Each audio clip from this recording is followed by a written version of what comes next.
Evolution. In the year 1859, Charles Darwin published a book that turned the world on its head, On the Origin of Species, which explained one of nature's sharpest impulses with startling clarity: the process of natural selection. 2 decades later, on India's western shores, a political outfit began its journey. Born from a reprisal against the masters that ruled, it gradually became a struggle for freedom, a dream that came true in August 1947. A century-long sustainability of a political party, those fundamental convictions remain valid till today. Those fundamental values of pluralism, of humanism, of living and letting other people live, that is what is the sine qua non of the Congress party. We want to keep the country united. When the Congress is united, country was united. But what Darwin told the world about evolution did come true with this political outfit. हम इस भारत को एक सुंदर भारत, एक साफ भारत, एक प्रगतिशील भारत, एक चमकता भारत हम बनाएंगे. The strength of the Congress, when it is in power, that the Congress is doubly strong when it is sitting on the opposition benches. It grew, it matured and it evolved. I will endeavor to measure up to the responsibilities which this position imposes. ये party कहीं खत्म नहीं हुई, ये party बहुत आसानी से जग जाती है. But over time it became clear that the outfit had begun to overlook the most crucial core of Darwin's theory, that only and only the fittest survive. Unfortunately, we haven't changed with the changing times. Congress used to be the predominant political party in India. We used to set the narrative for India. There is no relevance. You did it by yourself. It is your karma. Cut to 2022, 75 years after independence, and that party that won India its freedom faces a fully Darwinian crisis. Modern politics, the perception depends on the kind of narrative we trigger. So unless we rise to the occasion and change our own views about the new realities, then we can't keep in touch or keep pace with the changing country. Today, whether they vote or not, we feel that they are under one umbrella. We all are in one nation. The party's first family has lost its once famous political appeal. The Congress is still at liberty to make him their crown prince, or at times clown prince. Vilification of Rahul Ji gets attraction not only because BJP does. A huge section of media is complicit. Resulting in the out-of-power party lurching from one crisis to the next. Whether the Congress is failing the Gandhis or Gandhis are failing the Congress. A party that needs not just band-aid, it needs surgery. Congress खुद के कारणों से कमजोर हो रही है. मैं इंदिरा जी की बहू हूँ और किसी से नहीं डरती. आपके लिए मैं पप्पू हूँ. But this party remains defiant, dogged that it shall weather what is quite simply the political equivalent of a near-death experience and emerge relevant and revitalized once more. Who is going to ask the tough questions to the BJP? That if there's any one party that can stop the BJP even today, it is the Congress. Undaunted, fearless, take your pick. Because 137 years after its inception, India's grand old party is literally fighting to stay alive.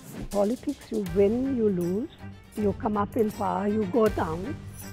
It's part of life.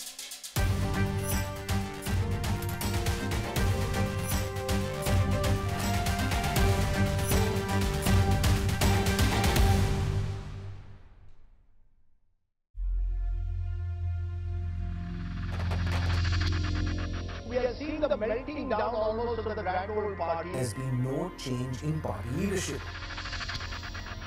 Congress leaders were certain that the BJP Sonia Gandhi is the one who made the family firm. 24 Akbar Road, the heart of Delhi's VVIP zone. This is the All India Congress Committee headquarters. Once a throbbing power centre of the nation, You would have jolly well done something up till now in the past 5 years. now the pokey corridors wear an eerie look. I think the only constant in life is change. And an organization or a political party has to keep changing itself to adapt to the new realities. There isn't a fundamental ideological dilution. I think what has really happened is that you've made adjustments according to how situations have evolved. Ours is a very is a party with a very rich dictionary of wisdom. We take time in adjusting. We take time in understanding. Elections are won and lost, but the work of a nation never ends. With all my strength, I shall continue to serve the people of India. But before we venture into the anatomy of the crisis writ large on these lonely walls, let's paint you a picture in the language that politicians speak. Since 2014, when the Narendra Modi-led NDA tsunami hit them, the Congress has been in steady freefall, losing 39 out of the 49 state elections held. Close to 200 MPs and MLAs have left the party, almost all of them unceremoniously. Defeated in state after state, the Congress is in full-fledged power in only 2 states. That's Rajasthan and Chhattisgarh. The picture in Parliament is worse in many ways. The Congress managed just 52 Lok Sabha seats in 2019. Mind you, this was the exact same party that dominated the House with 206 seats when the UPA 2 came to power. This was back in 2009. Namaskar. Should I start? Congress party has done pretty badly. There's a lot for us to think about. And as Vice President of the party, I hold myself responsible for what has happened. Thank you. The Congress party is certainly in a state of crisis, yes. Cumulatively, we have won less than 100 seats nationwide in the last 2 general elections. So there is definitely an electoral crisis. So we really need to reinvent ourselves. We really need to reposition ourselves. I don't think it's true that the Congress party is not doing enough. Of course, we've not won as many elections as we'd like to win. But that doesn't mean that there is the will has gone away. We're fighting with hunger, we're fighting to win. We're not contesting for the sake of contesting. You look at the Congress party office, the 24 Akbar Road, it has a one barrack 12/8 room nameplate outside saying that the Congress Central Election Authority we want to sit and deliberate upon. That room is not sufficient. There is no mechanism to fight elections. Anybody within the Congress party who is under this false notion that this is just a temporary aberration or a setback from which the Congress party can just automatically recover, they are living in a fool's paradise. This is an existential crisis. In early 2022, the Congress scored its latest epic string of losses, failing to win in all 5 states that went to polls. Of course, like I said earlier, I think it's important for the Congress to win state elections, because unless we capture those states and get people's mandate there, we won't be able to dislodge the NDA government in 2024. Of course, we've lost a few elections in UP, in other Bengal, other states, but that's been a problem for the last 25 years. It's nothing new that has come up. So I think you've got to accept some realities, and some harsh realities on the ground are that we have not been in power in Uttar Pradesh for almost over 35 years now. You're right, we put a lot into this campaign. I think we took a leap of faith in electoral politics and put women in mainstream. Yes, we did lose out, but I don't think it has dissuaded us. I think it has only made our resolve deeper. भागने का क्या सवाल है? We are here to fight. We are not fighting for winning an election here or an election there. We've won many more elections than the BJP can ever dream of. So forget elections. See, the fundamental difference between us and the BJP's election machinery is that the BJP has got social organizations outside the political firmament which seem to have mass contact with people constantly. For example, they have the RSS, they have the ABVP, they have the Bajrang Dal, whereas the Congress party doesn't have social organizations which have mass contact outside the election campaign. So it's not enough only to have mass contact or outreach during elections and expect results. Alarmingly for the party, this included the state of Punjab, where they were expected to comfortably win before a bungled change of guard. Nothing symbolizes the disastrous nature of Congress's election management than what happened in Punjab. What kind of logic did you have in place when you decided to replace Captain Amrinder Singh? Who do you replace him with? A relative non-entity like Charanjit Singh Channi, who, as we speak, is today in Canada, not even wanting to return after his defeat from 2 seats.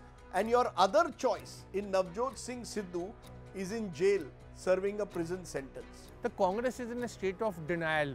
And there is a saying in Hindi कि हमारे बाप दादा ने घी खाया था, हमारी हथेली सूंघ लो. There is too much of past reliances there. With no end to the political blood loss and the numbers becoming more daunting with each passing day, the interim president, Sonia Gandhi, had no choice but to hit the alarm button. हमारे संगठन के सामने परिस्थितियां उत्पन्न हुई है, वे अभूतपूर्व है। असाधारण परिस्थितियों का मुकाबला असाधारण तरीके से ही किया जा सकता है। What followed was restructuring, at least in terms of the party's communication. On the back of rising inflation, of price rise and of soaring unemployment, the Congress party decided to take the concerns of common citizens to the streets. That Friday, a statement was silently being made.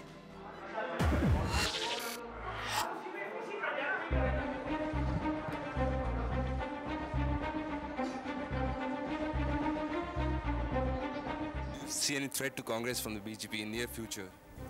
Communalism is the real enemy here. The BJP is one part of increasing communalism. How are you enjoying the onset of dictatorship in India? Are you enjoying it? जो समाज को बांटा जा रहा है, उसके बारे में हम चर्चा करना चाहते हैं. Well, every opposition party has to be aggressive. I mean, after all, when you are in the opposition, what is your role? Your role is to really articulate the concerns of the people, which you think that the government of the day or the dispensation or the administration which is in office is ignoring. Because this government was voted in with I think some amount of faith that they're going to do some things. What they have instead done is colossal jumlas, and so people are angry. So when we talk, I think we reflect the people of this country.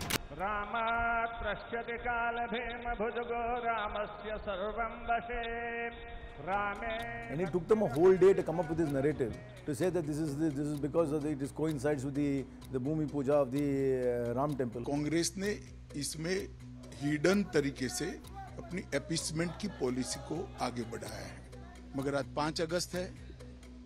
आज ही के दिन करोड़ों लोगों की आस्था का केंद्र जो राम जन्मभूमि है, वहां पर इस देश के लोकप्रिय प्रधानमंत्री नरेंद्र मोदी जी ने भूमि पूजन किया था। And that's what the BJP is also doing. They're saying this is just optics. But I don't think that's true, because there's been a sustained campaign against price rise, inflation, unemployment are 3 issues that we've been talking about for the past few years. If we are talking about price rise, if we are talking about GST, it's out of curriculum for them. The ruling dispensation always counters that with a very vociferous narrative, divisive talks. They try to divert the attention. They have their own self-limiting politics. They can only think in terms of polarization. They can only think in divisive politics. While all Congress leaders descended onto the streets of the national capital, 2 leaders spearheaded the charge and were at the epicenter of the dharna: Rahul Gandhi and his sister Priyanka. Rahul Gandhi खुद आ चुके हैं, धरने पे बैठ गए हैं आके। Barricade cross करने के एक्सक्लूसिव तस्वीरें देखिए। राहुल गांधी बैठे हुए हैं, बिल्कुल फ्रंट से लीड कर रहे हैं इस वक्त। कुछ भी चीज़ हासिल करनी होती है, टीम वर्क से होता है। तो प्रियंका को राजनीति में कब ला रहे हैं? अब वो आप उनसे पूछिए, मगर ये आप जो कह रहे हैं, इसका श्रेय ये एक व्यक्ति का नहीं है। That gave the BJP enough ammunition to pounce on the party and further amplify the charge. The Congress is not a party, it's a private limited company. It's a family firm. It's a family-run enterprise. Whenever you talk about the Congress party, so it's not so much of your angst against the Congress party, it's Rahul Gandhi that you have a problem with. Definitely. Rahul Gandhi humiliated me like anything. Gogoi humiliated like me anything.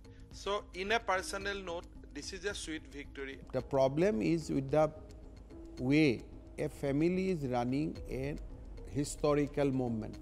It is all about the way that a family has captured the organization. You talk about Gandhi family, nobody talks Mahatma Gandhi, Tushar Gandhi, Rajmohan Gandhi.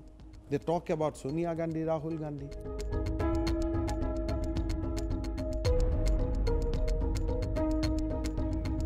What is the obsession for the ruling party with the Gandhi Parivar? Well, that's a question which you should ask the BJP. I think it's in a part of our DNA to have that obsession with the individual, and I don't think that really does any service if you are looking at the well-being of 140 crore people. How can that be? This is a bigger political question because this is not confined to Congress.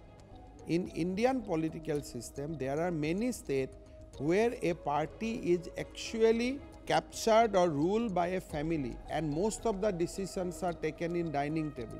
And that brings us to the question that everyone seems to ask. Why can't the Congress look beyond the Gandhis?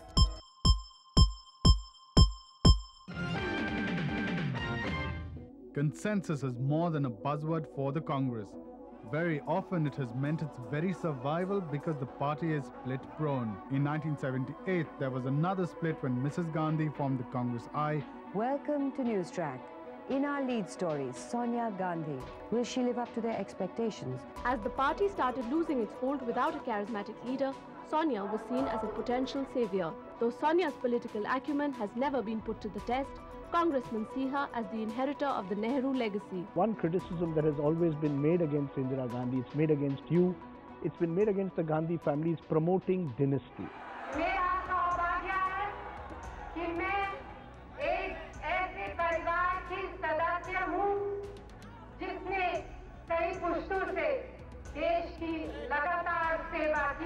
In politics, you are elected and you are defeated democratically. और उनके कुछ सिद्धांत थे जिनके साथ उन्होंने कभी समझौता नहीं किया. It is with the utmost humility that I will always be walking in the shadow of giants. So much more is expected of us because we have a certain surname, because we belong to a certain family. मैं इंदिरा जी की बहू हूँ और किसी से नहीं डरती. Why can't they look beyond Rahul Gandhi, who wields power with no position, zero accountability, despite leading his party to two shattering, humiliating defeats? See, Rahul Gandhi is himself to be believed. He's a very unconventional politician. Everyone knows in 2017, Rahul Gandhi had actually fought, he had put up a very good fight in Gujarat. But this time around, what is Rahul Gandhi doing? Instead of fighting assembly elections in Gujarat and in Himachal, he is going for a yatra, a political yatra. Now, how do you quantify the success of a yatra? Frankly, if I was Rahul Gandhi, I would say, you want me to apologize for a world statesman like Pandit Jawaharlal Nehru? And you know, by allowing yourself to be burdened by it, I think he's just weakened, the whole, dynastic story. If the BJP is obsessed with what Mr. Gandhi is doing or Sonia Gandhi is doing or what Priyanka Gandhi is doing, then that's their problem. These are leaders of the Congress party. They're leading from the front. I think they take on the BJP and the government of India head on. This government constantly refuses to accept responsibility. भागने की कौन बात कर रहा है? हम intimidate नहीं होंगे. हम नरेंद्र मोदी से नहीं डरते हैं. समझ गए बात? I come from a rural constituency like Maharajganj. When I go back to my constituency and I ask normal people or I ask the Congress workers, who is your leader, they don't name any of the people that you named here. They name Rahul Gandhi as their leader. So should I be hypocritical? Should I, because I need to adjust in Latvian conversations, come back and say, oh yeah, somebody else should be a leader? If they believe Rahul Gandhi is the leader, who am I to make a hypocrisy of this? and 100 out of 100 people tell me that their leader is Rahul Gandhi. Why they attack leaders of the Congress party, it's an old obsession, it's nothing new. It's been happening for years together. It's not about one individual, it's about the opposition, the Congress party doing what the people expect it to do. I am questioning those people in the BJP who keep running our leadership down. Who are you? This is my leadership. I get to choose my leadership. Rahul Gandhi is the man who started his role as the leader in the opposition with the Soot Boot Ki Sarkar, and that slogan really rattled the Prime Minister. I haven't seen him wear a suit boot after that. The reason BJP put so much focus on Rahul Gandhi is because they are rattled by him. The BJP is so obsessed with Rahul Gandhi is just because they fear something. Most people in the Congress say they are trying to threaten the country. They are creating an atmosphere of fear and hatred. I can respond to one kind of allegation. Are we threatening him or are we threatened by him? Well, I think Rahul Gandhi is the biggest asset, but unfortunately he is not an asset for the Congress. We treat him like an asset. We don't need lectures about who's not securing democratic rights and the free and fair democracy in this country from a person like Rahul Gandhi. His own track record should tell us a lot. The fact is that Rahul Gandhi is extremely relevant, not just to the BJP. He scares the living daylights out of them. मुझे कहते हैं सही बात बोलने के लिए माफी बोलूं, माफी मांगूं. मेरा नाम राहुल सावरकर नहीं है, मेरा नाम राहुल गांधी है. But he's also extremely relevant to India's politics because he represents the exact opposite of what Mr. Modi stands for. To my mind, the BJP's most successful campaign in the last decade has been the pappufication of Rahul Gandhi. Congress Pappu का गुलगुला बन गई है. पप्पू हैं और Pappu please चाहे पप्पू हों पप्पू है कि नहीं? उनके एक युवा नेता हैं, अभी भाषण सीख रहे हैं. आपके लिए मैं पप्पू हूँ, आपके लिए मैं अलग अलग गाली दे सकते हो, मगर मेरे अंदर आपके खिलाफ इतना सा भी गुस्सा, इतना सा भी क्रोध, इतनी सी भी नफरत नहीं है. मैं कांग्रेस हूँ और ये सब कांग्रेस हैं और कांग्रेस ने और इस भावना ने इस देश को बनाया है. इस बात को आप कभी मत भूलिए.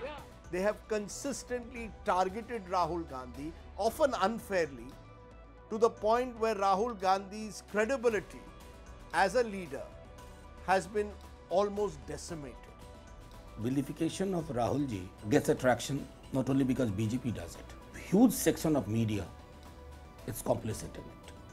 My interaction with him or my leader, TSV ji, we have found him very sincere, committed to certain ideas on which people don't speak. There are challenges to Congress and Rahul ji. We understand. But those challenges can be met, can be overcome. I can say the same about the BJP, for example. Are all decisions in the BJP consensual, are unanimous? Are not 2 or 3 people running the government, running the party? So these allegations, counter allegations don't hold much water. What's more important is, as a political party, are you rising to the occasion? Whether you're in government or opposition, you have a job to do. You'll win elections, you lose elections. But you don't stray from what your commitments are. So here's the picture. After the rout in the 2019 Lok Sabha elections, where the Congress managed an embarrassing 52 seats, Rahul took responsibility and stepped down as president. Congress President Rahul Gandhi, in his address to the CWC, offered his resignation as the party president. I know the strength of the Congress when it is in power. Frankly, today it doesn't matter what I think went wrong. What matters is that the people of India have decided that Narendra Modi is going to be the Prime Minister. And I know that the Congress is doubly strong when it is sitting on the opposition benches.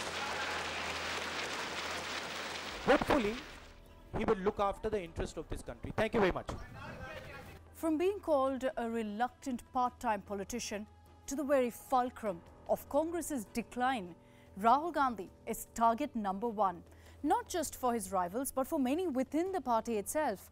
If for 20 years the Congress Working Committee did not force a change, while it's easy to blame the Gandhis today, I think it is a collective responsibility of the seniors within the party who abdicated their own role the way they should have fulfilled it.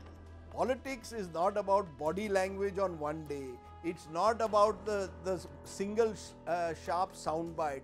Rahul Gandhi has practiced for the longest time a kind of erratic form, a whimsical form of politics, where one day you are involved in activity, next day you've disappeared. Politics, whether you like it or not, requires a sustained engagement with your organization, with the people, 24/7. To battle the rumblings of rebellion at home, Rahul has ordered fresh presidential elections for the party in October. So here's a little bit of history, just so you know that the party has had non-Gandhis become party presidents. UN Debar and K. Kamaraj are among the few. The pattern changed when Indira Gandhi took over in 1978.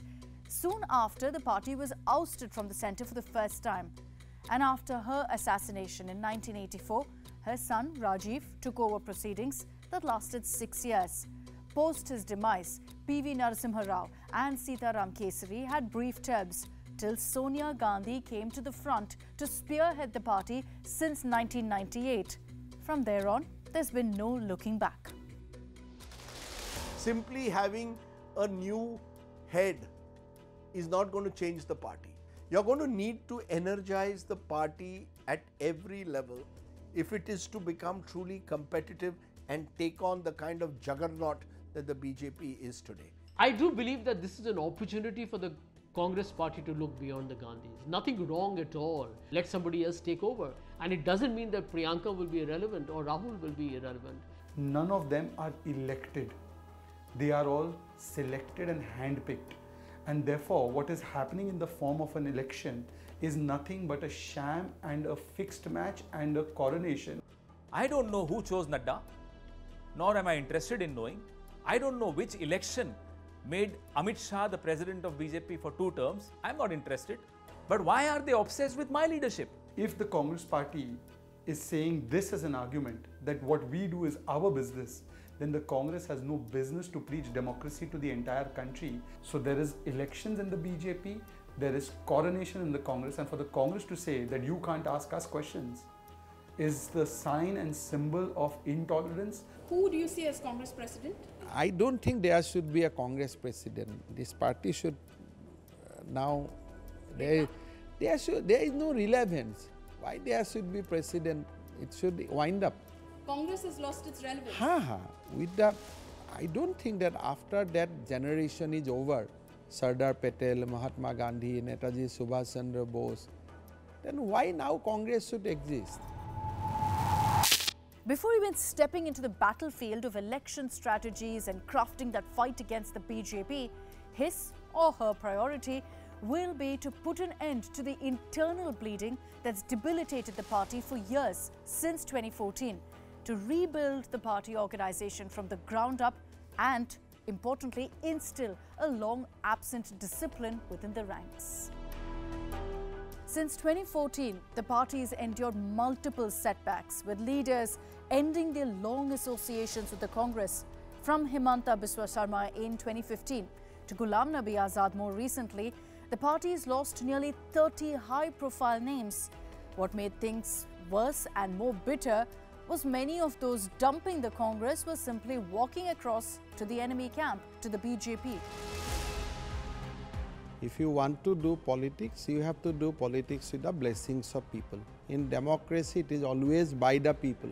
I think to do politics of the opposition in today's circumstances is an extremely tough, tall task. With all due respect to all of those who've gone to other sides, how do you make your peace with the fact that you've joined hands with a political force that you've opposed all your life? I do not know how Congress can level allegation against a person or against any individual who till other day was in the party. People to raat mein hi corrupt nahi banta hai. How you discover his bad virtue only on the day when he joined BJP. If he is a bad, he must be bad from very beginning. Then why you have given him ticket for MLA? Why you have given ticket for MP? That means you are a washing machine. As long as the person is in Congress, you will keep on watching his sin. People might be unhappy in the organizational structure, That I understand. Many people would be unhappy with organizational structure. But to leave the party and to go and join a party which is 180 degrees different from you ideologically proves that you never had an ideology in the first place. First of all, what is your ideology? Ideology is the India first. Whenever you are in Congress, whenever you are in BJP, Bharat का कल्याण हो, लोगों का कल्याण है, वही तो आपका ideology है. So when you are changing that ideology, we have come from Congress to BJP because we have seen a bigger opportunity of serving people under the Prime Minister Narendra Modi. But ideology remains same. Look at the number of people who left the Congress party, let's say in the 1980s and 90s. What happens to people who left the Congress party? How well do they do? Did you know that Madhavrao Scindia left the Congress party and formed his own party? Come to the south. Mr. A.K. Anthony in 1982 left the Congress party, formed his own party. What happened in Northeast? Mr. Sangma. So what happens to these individuals? A, they either come back to the Congress party, or B, they get their party subsumed into the Congress, or C, like in Mr. Pawar's model, they get to work with the Congress party together. There's one worthy exception to this rule, is Mamta Banerjee. She got expelled on the 22nd of December 1997, and today she's a 3-time chief minister with almost a 3/4 majority in Bengal. And Congress in Bengal have become zero, so have the left. So that's the worthy exception.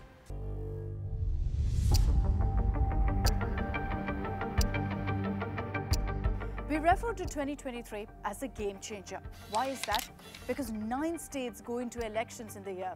In 2 of them, Rajasthan and Chhattisgarh, the Congress is fighting to stay in power for a successive term. Frankly, I don't know personally, but yes, I know that in Rajasthan we have a government which is a Congress government. In the last 30 years, we've seen a flip every 5 years. So it's a BJP government, then a Congress government. It's time we break that tradition and have a repeat of the Congress government. History will repeat itself. You know, if you don't do something different to reach out and to make sure we have a serious attempt at winning people's blessings again in next year, December.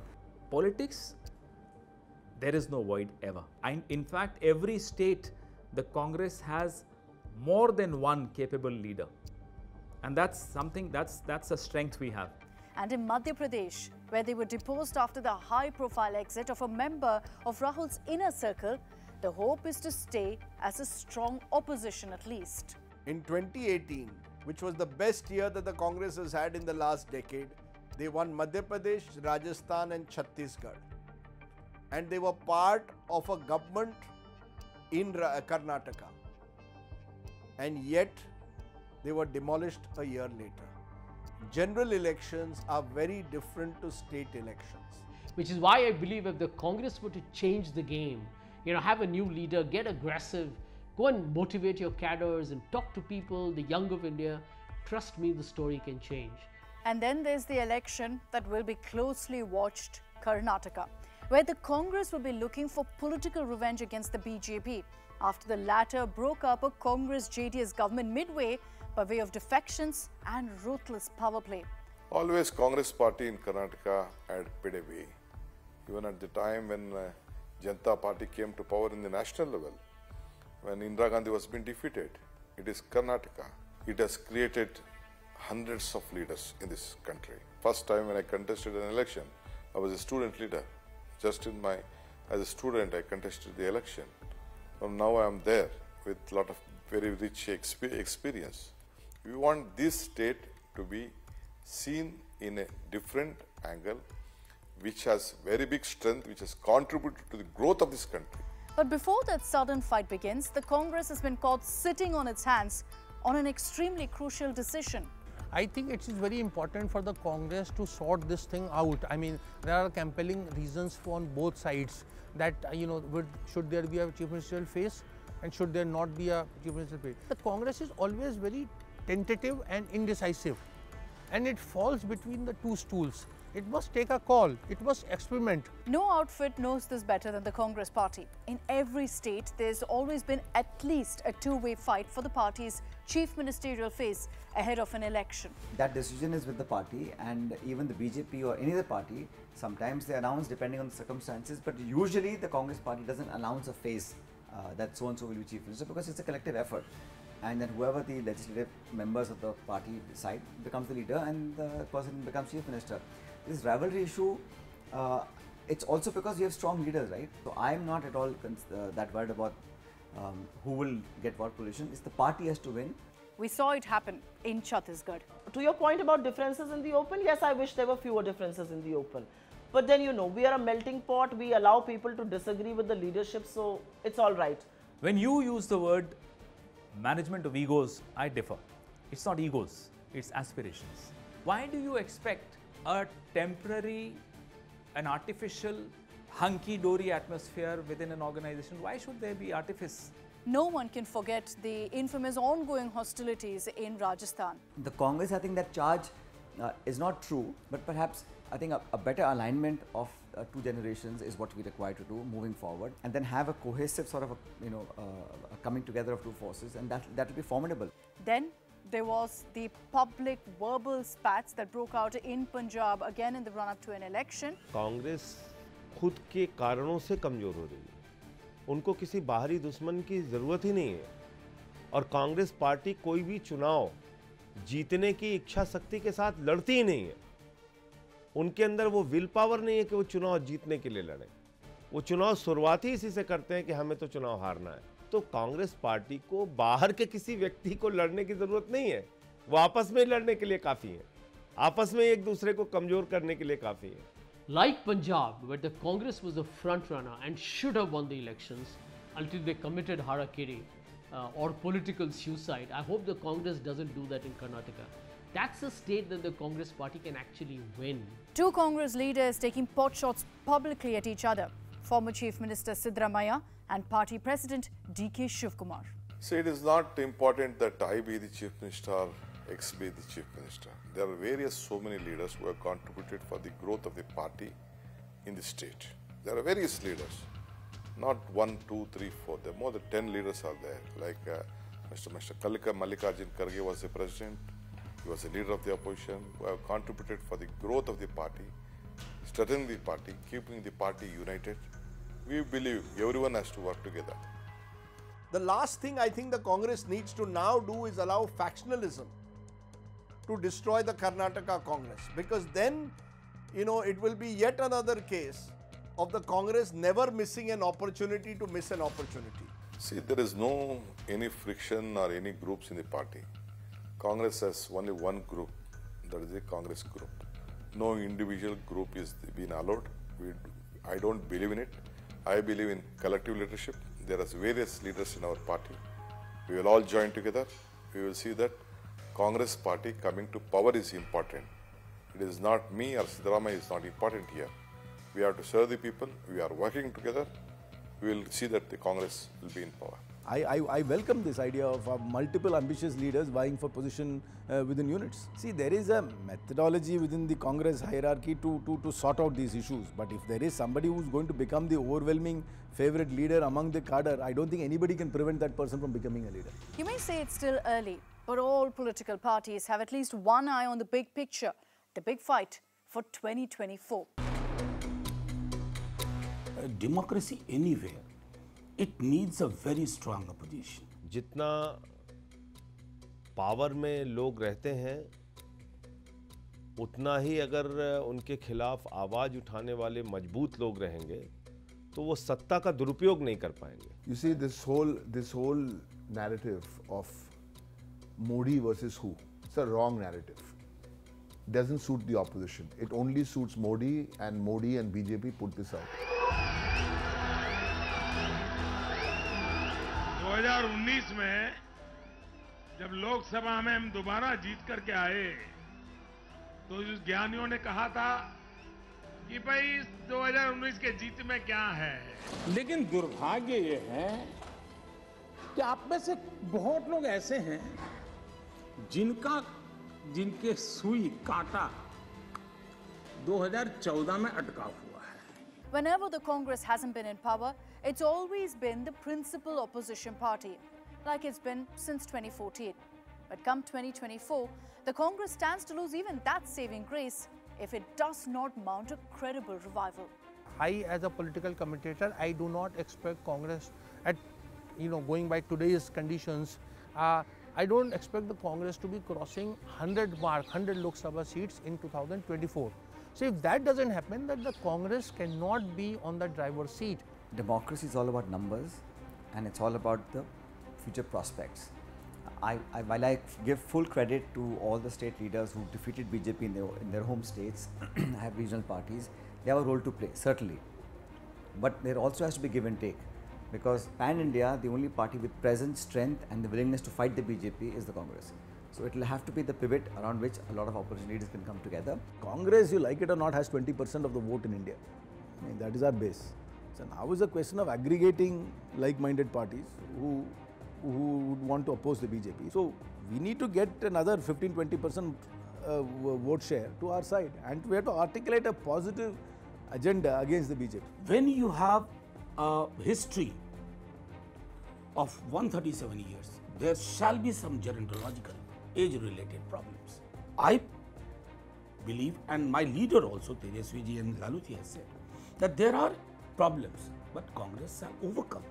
But I think if the Congress suffers a third consecutive Lok Sabha defeat where they end up with, again, just about 50 seats, there will be serious questions asked about whether the Congress can continue to occupy that space within the opposition also, not just in government but even within the opposition, because there will be other contenders for that same space. क्योंकि भारत में ज्यादातर एक से एक टक्कर हो गई, 1-to-1 हो गया, उससे हमारी एक कॉमन फैक्टर है जो सब में चलता है, हमारा संगठन बिल्कुल खत्म था, टूटा हुआ और कोई ताकत नहीं थी संगठन। So will India have an alternate front that can take on the BJP-led NDA? In a serious note, BJP will not have any challenger in many states. That challenger will be your own tally of 2019. The battle is between Prime Minister Modi and those who stand with corruption. You have to see that, okay, 2019 you own 9, now you have to own 10. So you are fighting with yourself in the national scenario. However, there will be 6-7 states where you will fight with various regional formation that you know. Are voters hoping to look beyond the Congress for options? There's no doubt that options have at least begun to emerge. Aam Aadmi Party Supremo Arvind Kejriwal has made his national ambitions crystal clear. 24 घंटे ये लोग बस यही सोचते रहते हैं कि आम आदमी पार्टी को कैसे कुचला जाए।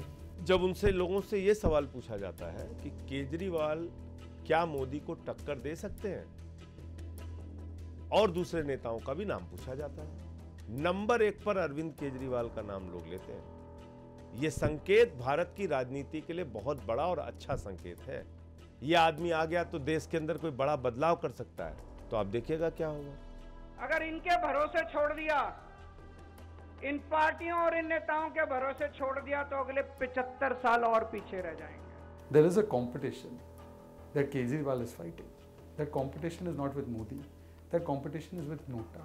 In 2019 elections, in general elections, they got less than 1% vote. I think Nota was higher than them. मैं आपको क्यों कह रहा हूं कि 2024 का चुनाव केजरीवाल वर्सेस मोदी होगा, कि मुफ्त की रेवड़ी पे कंटिन्यू हमारे प्रधानमंत्री जी बोल रहे हैं।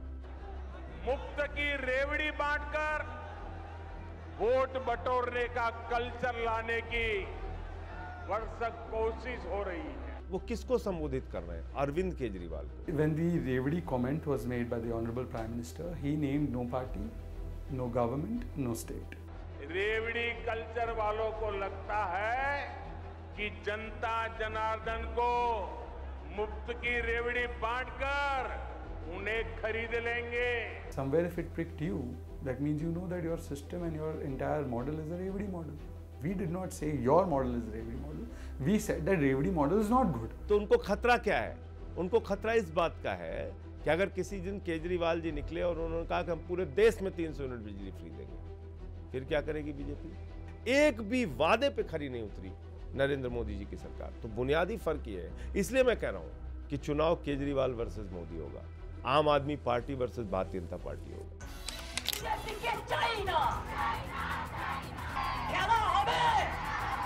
Mamta Banerjee knows a thing or two about defeating the Modi-Shah combined. She did it, pushed back a powerful BJP in 2021 in her state.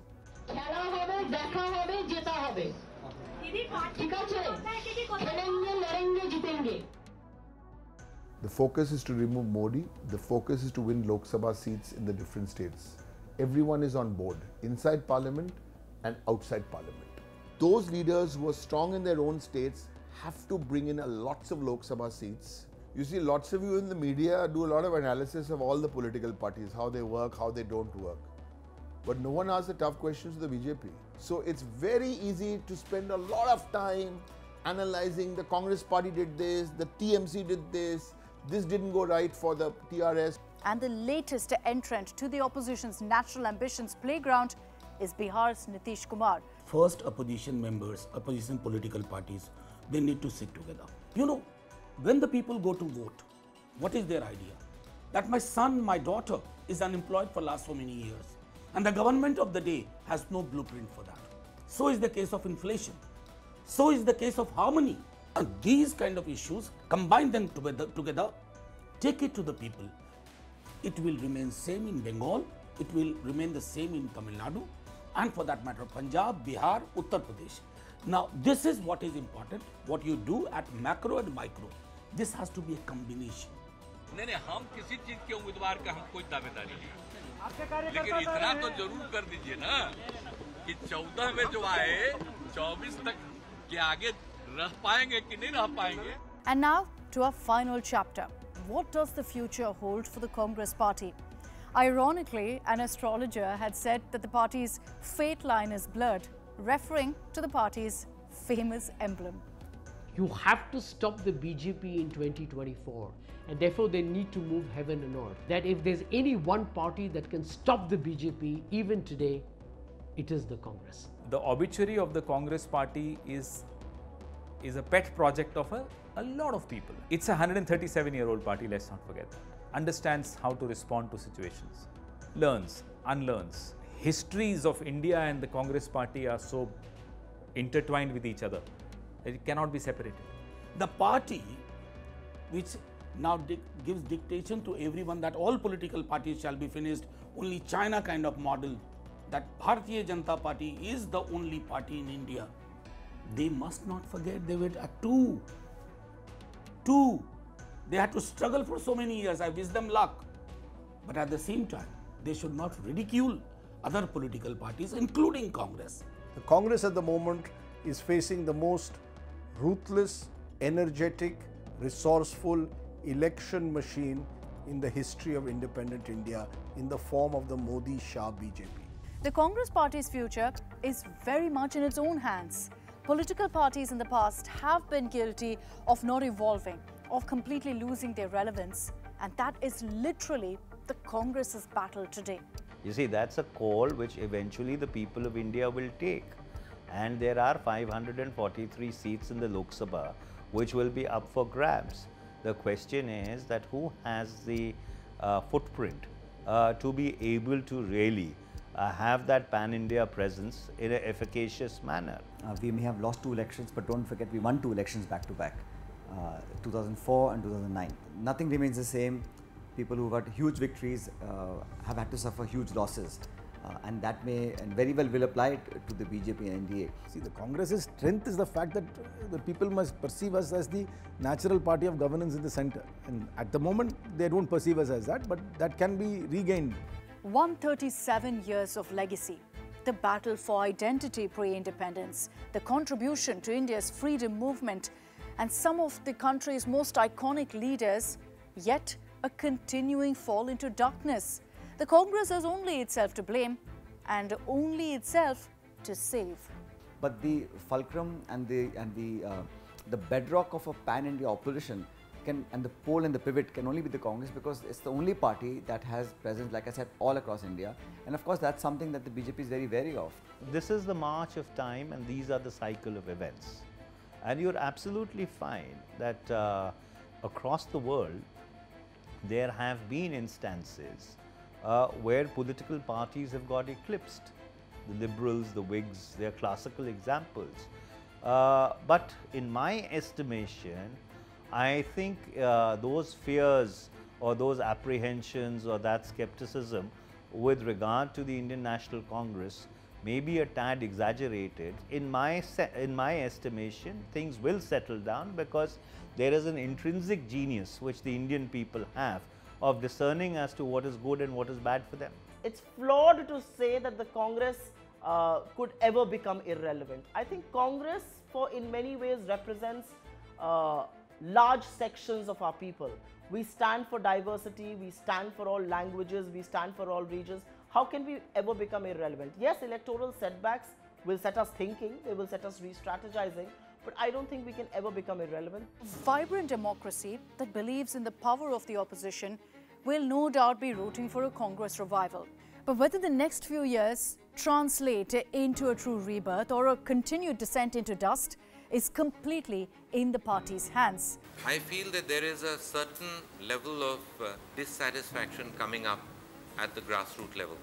If we are to survive as a responsible political organization, we have to go back to the grassroots. I am confident that the next time around we will emerge triumphant. And I leave you with Darwin's words, which ring true for the Congress. Only the fittest can survive. And cut.